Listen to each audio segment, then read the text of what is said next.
Okay, good morning, everybody. Welcome to my kitchen. Today is Sunday. It is November 5th. We're moving right along with the November days. Before we get into any type of video, I want to take a few minutes and thank everyone who is watching my videos, leaving me comments down below, all my newcomers, all my old comers, to thank you guys so much. I'm throwing a lot of videos at you. I threw 4 at you on Saturday with the carrot cake, and I threw 4 at you Sunday when I did the Czechoslovakian goulash, which, by the way, did come out pretty good. You might hear plates banging. I'm actually emptying my dishwasher right now and putting away dishes. So this is going to be not a prelude to what's going on today, but we're going to do a little tiny bit of discussion, and then much later we'll get into what we're actually cooking. And I want to do a shout out to my good friend Cal. He has been waiting and waiting and waiting for a particular dish, and I know I said it when you guys saw the Czech goulash that I posted today. He's waiting for Swedish meatballs. That's going to be today's cook. Now, I need to do some shifting in the refrigerator because I'm actually running out of room in my refrigerator because I have several days worth of food. I have meatloaf from the other night. I have the goulash from last night. And there are a few other things in the refrigerator that I need to clear up. So we're going to get into that much later on. But I thought I would take a few minutes to tell you guys I made a decision regarding the eggplants. And I know I said I wasn't really going to do a gardening update. Well, this is just kind of letting you know what is going on with them. I am actually getting rid of them. And I'm going to bring you guys in for a second in the living room, and hopefully nobody pooped. Nope. So they've been sitting here. They're getting sunlight, but you can tell they're starting to rot. And since they're not getting any bigger, there's no reason for them to be in the house. So tomorrow I'm going to bring them outside, and I'm just going to let them die during the winter time. I know I had commented, eggplant does not usually do well when it's in a box. Although these did actually produce eggplants. The only problem with how they produced is they just produced very small. And unfortunately, when they're this small on the table, you really can't use them for much other than maybe you could use a little bit to jar or to do in like an olive oil sauce. There's really not a lot to do with them. So I certainly can't use them for an eggplant parmesan. I could fry a little bit of them, but you know, that defeats the purpose because I don't have that much eggplant. I don't have many eggplants. So next year when I do the garden, that's going to change. So I'm going to go ahead and bring them outside later on today. I do need to do some cleaning. Like I said, it's only 10:30 in the morning, and that was due to daylight savings time that ended yesterday. And I actually went to bed at a decent time, and I woke up at about 8:30 this morning just because of the time difference. So what I'm going to do is I'm going to stop the video for right now. I'm going to shoot dinner for about maybe 6:30 tonight because my husband's going to be watching football. I've got a lot of cleaning to do in the living room to get it ready for company and stuff. So I'm going to work on that today. And at about maybe 5:30, I'll come back and we'll start the Swedish meatballs. Now I'm using a recipe that hopefully has printed. My husband hasn't checked the printer, but hopefully it's on the printer and it printed.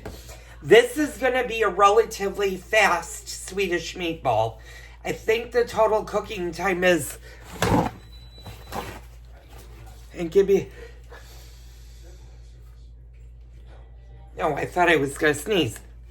This is a relatively quick cook. It should take no more than 20-25 minutes from start to finish for this entire meal. Now, I have never, I'll be honest with you, I have never eaten Swedish meatballs, nor have I ever prepared them.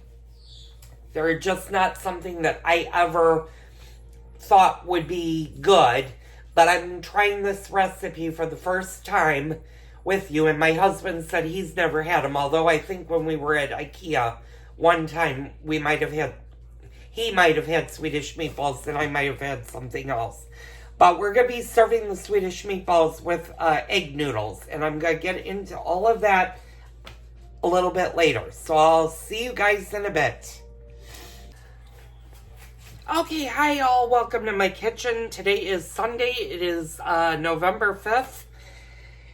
My friend Kel has been waiting and waiting and waiting on this video. I was excited to finally text him this morning to let him know that this is being done today. I'm going to film it. I'm going to tell you how to make it, and I will also at the very end of the video come back and let you know how it turned out and what it tasted like. And this is going to be Cal's Swedish meatballs. Now, before we get into the recipe, and of course you're hearing the mouthpiece, and the mouthpiece will start barking at Ice because he's laying in the kitchen, so the mouthpiece over there, that's the mouthpiece right here that's coming into the kitchen, thinks that it's time for him to eat, even though it is only 2:09, and he doesn't eat till about 4:30, so... Go in upstairs. Yes, you, upstairs. So, anyway, I have never in my life made Swedish meatballs. Or knew what Swedish meatballs even were recipe-wise. So, I did a Google search, and I picked out the one that looked the simplest to make. It should be a total cook time of 20 minutes. And 10 minutes of prep time. So this meal is going to go really, really fast. Now, being that it is only 2:10, this meal is I'm not going to start this until much later today. But the author that whose recipe I'm using is Alyssa Rivers. And it's called The Best Swedish Meatballs. And this is a picture of what they should look like, and hopefully they will look similar to this.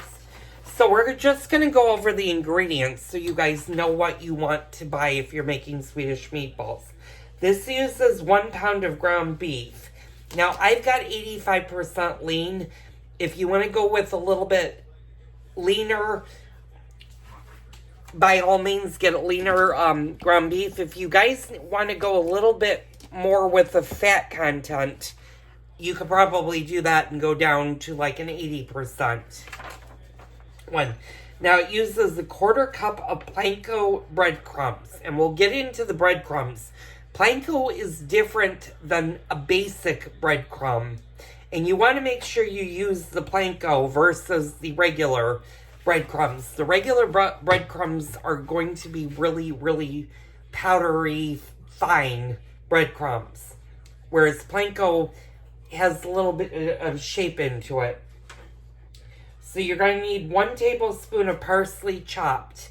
Now, I have parsley in the refrigerator. I have both Italian parsley as well as regular parsley. Since this doesn't specify which one, I'm not going to use the Italian parsley. I'm going to use the regular parsley because this is supposed to be Swedish and not Italian.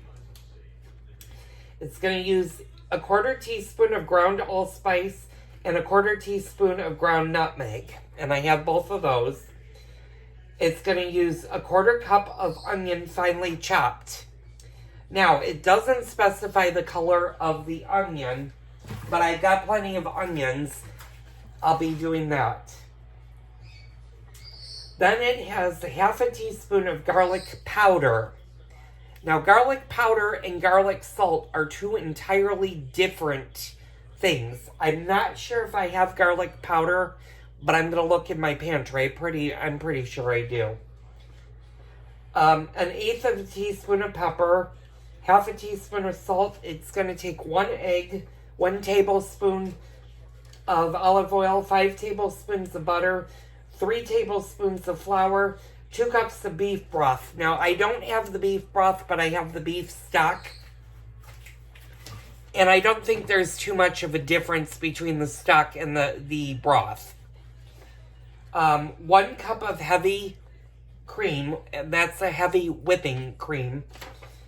1 tablespoon of Worcestershire sauce, 1 teaspoon of Dijon mustard, and I have the Grey Poupon, and then salt and pepper to taste.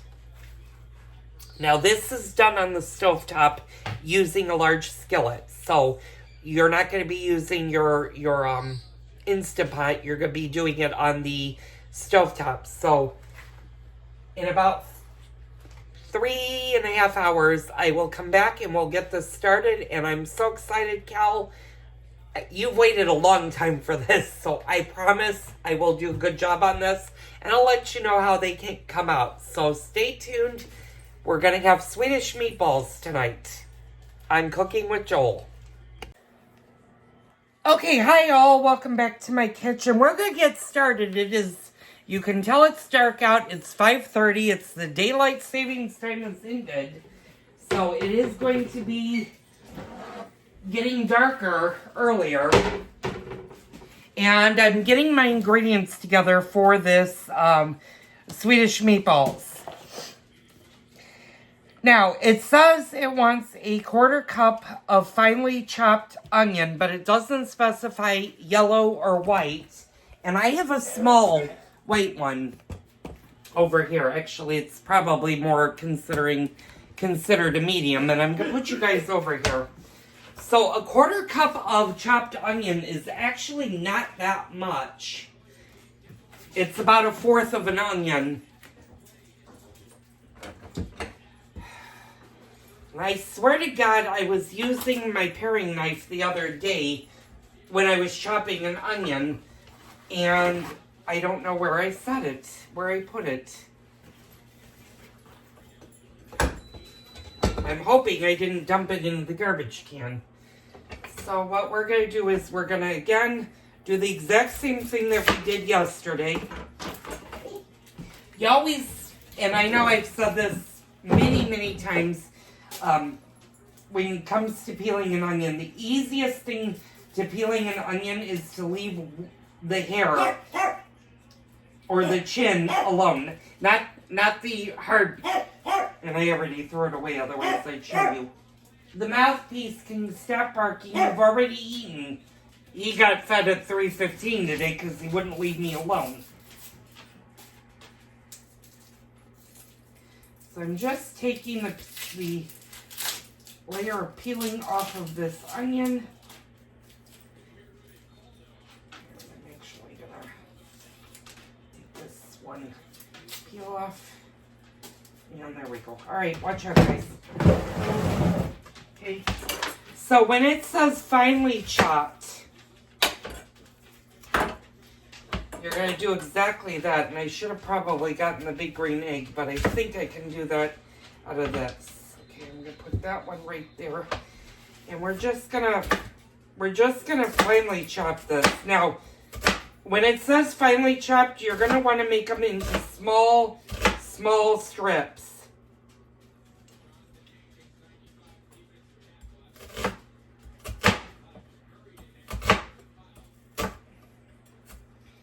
And this one you might actually see me cry on because this one is a very tight onion. So, 1/4 cup. So I'm just going to put these together. And we're just going to finely chop these. So we're going to do them. Usually finely chopped means it wants them very thin and fine.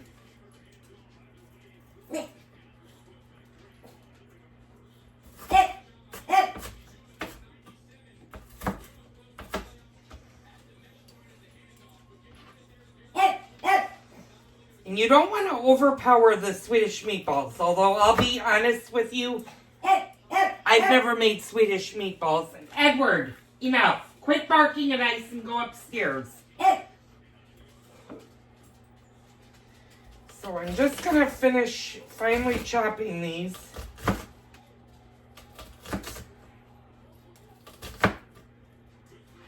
And unfortunately, my husband must have put the bowl that I had sitting out here all day away.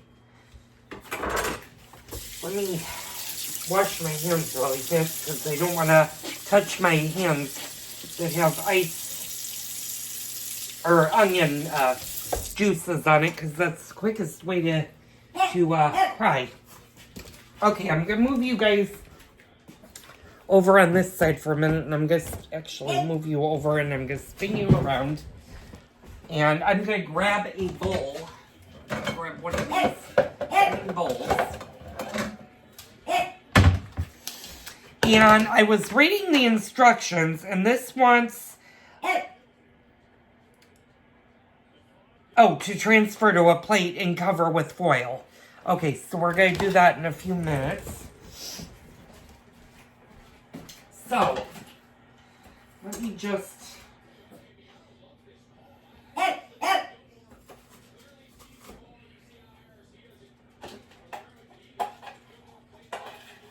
And if you have a food processor, you could definitely chop fine your onion in a food processor. It might be actually easier to do than by hand. So I'm just going to transfer this into a bowl. And I think this is a little bit more than a quarter cup.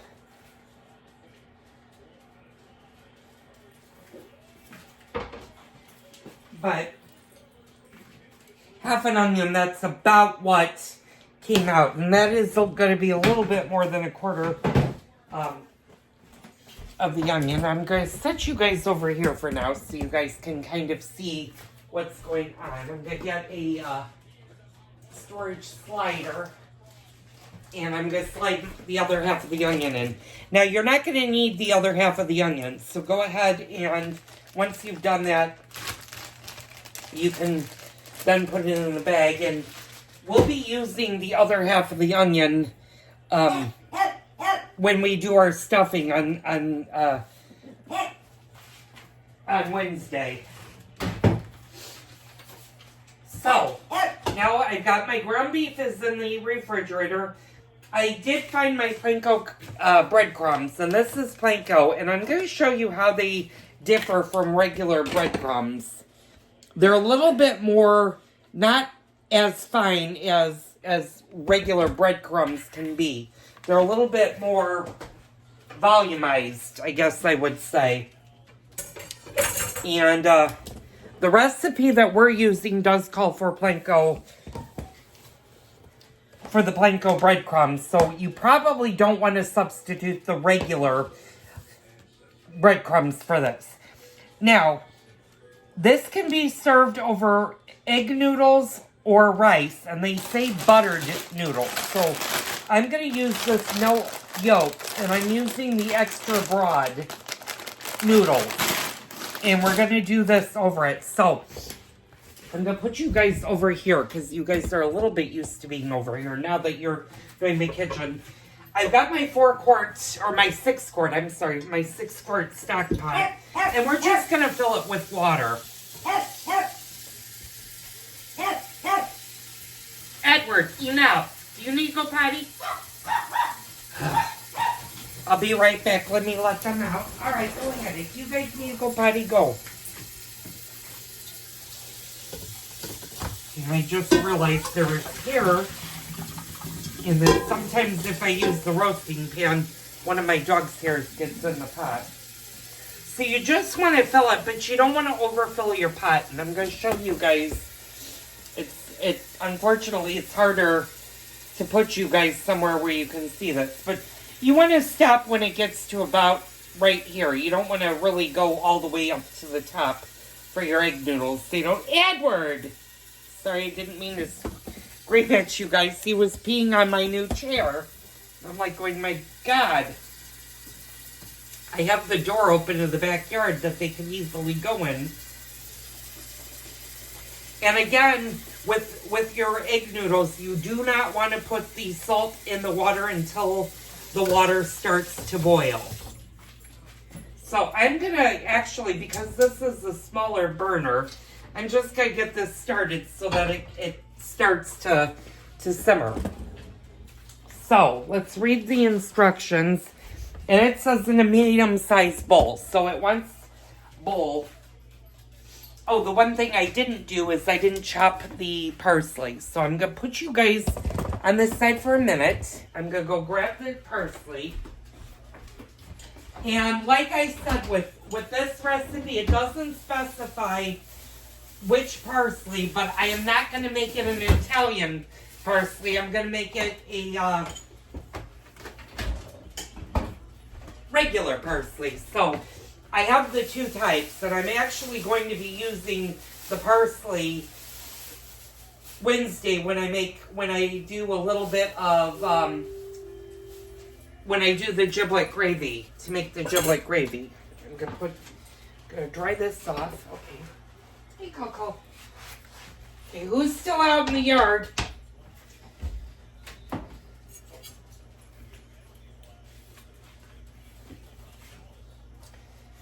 And those of you wondering how my Pomeranian is doing, she's still not really standing. She has to be supported when she stands. But she is using the bathroom outside, and I fed her twice today, the canned food, and she kind of is supported by my legs. I'll sit on the floor and hold the plate of food up high enough for her, and she actually is chowing down. So I think she's doing okay in that regards. Now, we want 1 tablespoon, so that's not actually a lot of parsley. It's about equivalent of that much parsley. Now, what we need to do is we need to finally chop it. So I'm going to put you guys on this side. I'm going to bring you guys down. And you just want to finely chop your parsley. And this is probably more presentation than it is actually having parsley in this.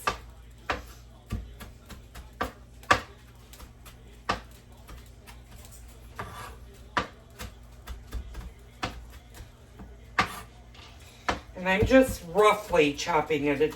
I don't remember it saying, let's see where the parsley is. It just says parsley chopped. So you could do it fine. You could do it not so fine, but I'm going to bring you guys, and that's a little bit, probably more than a tablespoon, but that's your chopped parsley. And it's a shame that you have to buy so much parsley. And hopefully don't waste it. You can always use parsley for soup as a soup starter. That's a really good soup starter. Or a sauce starter if you're using a sauce. So I'm going to put that back in the kitchen, in the refrigerator right now.